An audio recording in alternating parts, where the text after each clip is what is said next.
Today's video, I'm going to share with you about 4 things that I am currently doing that has helped to reduce, reoccurring acne on my face and under my chin, and basically has improved my health. So number 1 is my gut. So I started doing things, or I started, healing my gut by taking things that contain prebiotics. So prebiotics are very good for the gut, and there are foods like fermented fermented food like yogurt, kimchi. We don't have kimchi. We do have kimchi, but I haven't seen a kimchi before. I haven't eaten one before, but I know what it looks like because I watch a lot of these cook shows and all of that. So prebiotics are very good for, the gut. It helps with inflammation. It's going to reduce inflammation. If you don't know what the guts are, basically the gut refers to the gastrointestinal tract. It runs from the mouth to the anus. I said that in my last video. So from your mouth to your anus is your gut tract. If it is unhealthy, it's going to show on your skin basically. So I decided to focus on healing my gut, and I started doing some major changes to the kind of food I would eat, and I started going for foods that will help with inflammation, and foods like yogurt, like I mentioned earlier, foods like garlic, like onions, like bananas, and yeah, this helped to heal my gut. So let me say this, I don't like eating onions like that, and I don't like eating garlic like that. So what I started doing is I started taking things like ginger shot. I said that in my last video. Please, if you don't know what ginger shot is, basically ginger shot is a combination of ginger, turmeric, garlic, black pepper, carrot. You can tweak it however you want, but just ensure that you have the major anti-inflammatory properties like turmeric, like ginger, like black pepper, like lemon, garlic.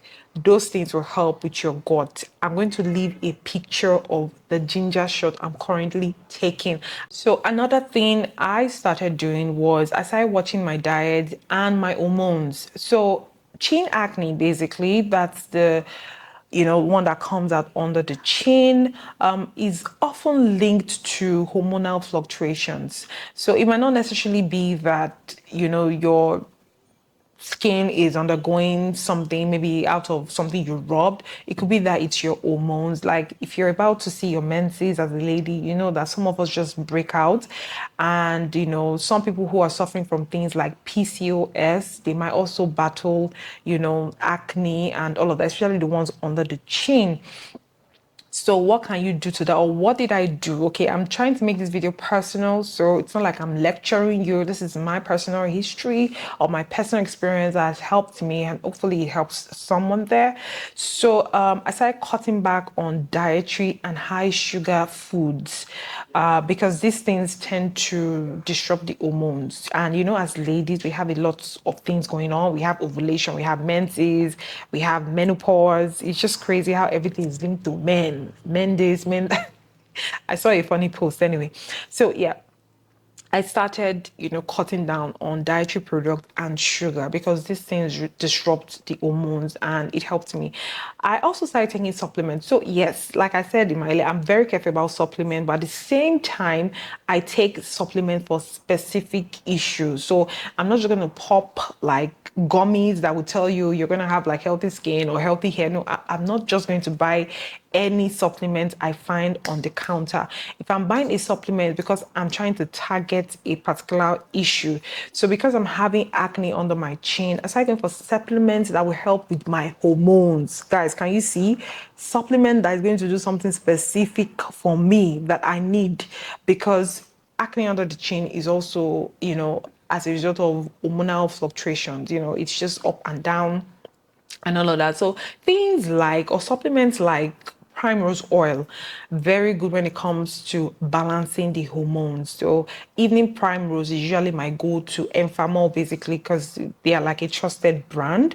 I take them, but when I'm seeing my menses, I don't take them. I stop, and then when I'm done with my menses, I continue my supplement, which is the evening primrose. If you look at the caption or the description, it tells you that it helps with balancing the hormones. So it is fantastic for hormonal imbalance.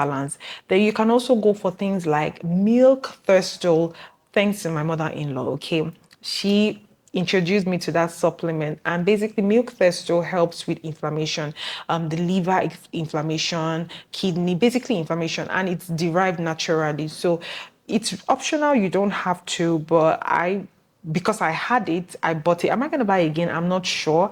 You know, she sent it to me, which is really nice of her. But yeah, it really helped because I did my research, I read about it, and milk thistle is actually good for, you know, inflammation. So if you're having recurring acne, you might want to try milk thistle. And yeah, ensure that you're taking supplements that would balance out your hormones. Now, the third tip that worked for me that I applied. Now, this word is big for me, but I'm going to look at my screen and mention it. So it's called comedogenic products. So basically, comedogenic product, it means it contains ingredients that are likely to trap oil. So if you buy a product and it is comedogenic in nature, it means that it is going to trap oil on your skin. And when it traps oil on your skin, it's going to block your pores. And basically, when your pores are blocked, it's going to be irritated and you're going to break out. So advice, use non-comedogenic products. It's going to change your life. I did not know that some products actually label their product non-comedogenic. I used to see it, but it was really never a big deal for me because I just felt, maybe just big words. But basically, when you see a product that say it is non-comedogenic, it means that the ingredients there are not going to block your pores.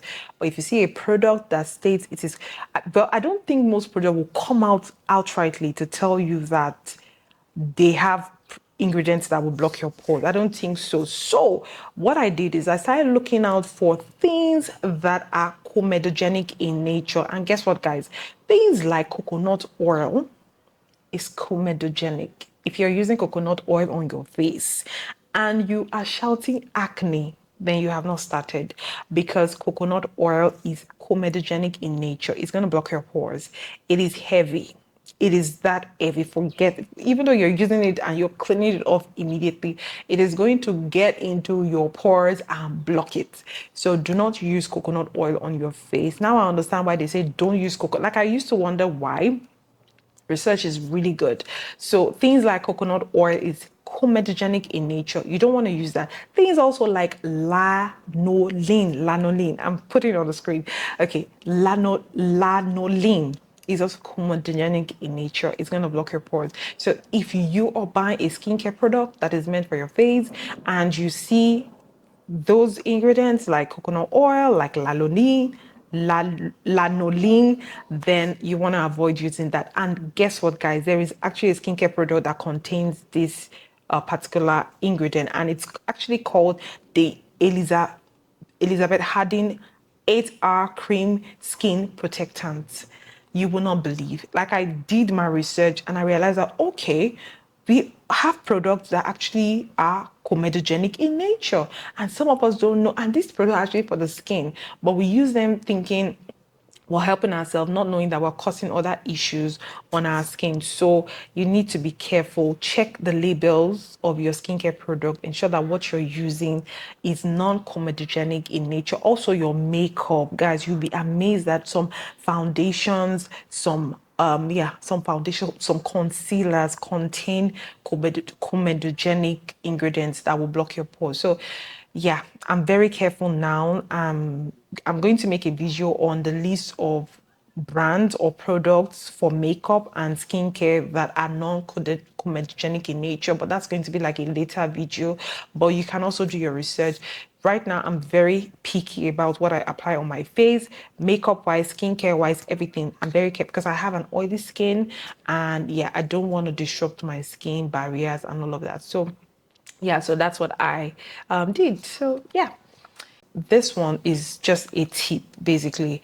Spot, treat, and be patient. So what does that mean? You also want to apply treatment ingredient like benzoyl peroxide, basically your topical treatment, which is benzoyl peroxide, sulfur, tea tree oil for active pimples, and also be consistent. So as much as we've talked about the gut, we've talked about what we're rubbing, we've talked about supplements, you also want to treat the acne. So you want to go for things like benzoyl peroxide. I go for benzoyl peroxide is my go-to, because the active ingredient of benzoyl peroxide, it goes deep into your pores. Salicylic is good for blackheads, and mandelic is also good for acne, but benzoyl peroxide is more active for me because it goes deep into the pores and it just kills the bacteria that causes acne. So I always go for benzoyl peroxide, but if it's too harsh for you, you can go for salicylic acid or mandelic acid. But benzoyl peroxide is just perfect for me. So I've been using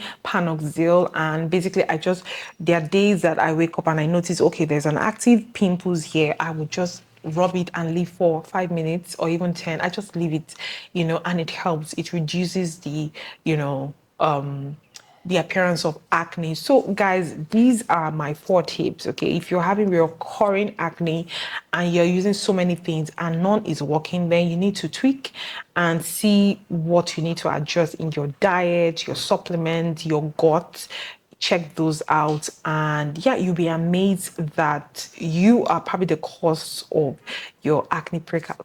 There's so many tips, but I'm going to leave it at 4.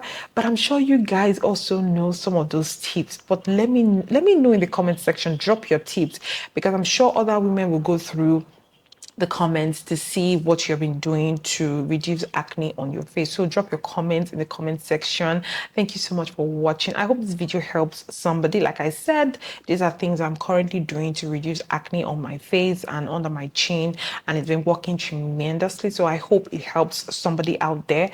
Leave me a comment, like the video, share the video, please, and subscribe if you're yet to subscribe. Guys, I am going to see you in my next video. All right, do have a lovely day. Bye.